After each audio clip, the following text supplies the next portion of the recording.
Zaprtje rudnika Žirovski vrh, kjer je delal, je Eda Oblaka spodbudilo, da je leta 1991 odprl podjetje za prevozništvo in trgovino z lesom Breza Komerc.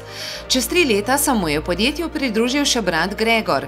Največjo prelomnico je leta 2005 pomenil nakup zemljišča v industrijski coni Todraž, kjer so leto pozneje zgradili največji lesni center v Sloveniji za oskrbo mizarjev z lesom. Ta večinoma prihaja iz držav nekdanje Jugoslavije in Rusije.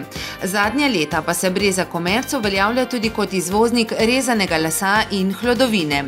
Za povečanje izvoznih možnosti so pridobili okoljski certifikat FSC, s katerim končnemu uporabniku zagotavljajo, da je les sledljiv do izvora. Naši načrti so povečati izvoz. V tem momentu smo pridobili prodaja lesa na večji posel, prodaja lesa za Japonska in Velika Britanija. Hkrati s tem bi rad tudi povečali že obstoječa prodaja v sosednje države Italija, Avstrija, Nemčija. In hkrati s temu pa tudi v centru povečati število drevesnih vrst in debelinskega razreda. Se pravi, da imamo tukaj še večji ponudba, kot jo imamo danes. Že 8-krat so bili med 100 najhitreje rastočimi podjetji na Gorenjskem. Tudi v krizi jim uspeva stabilno poslovati. Krizo smo občutili največ skozi neplačila ali podaljšanih plačil.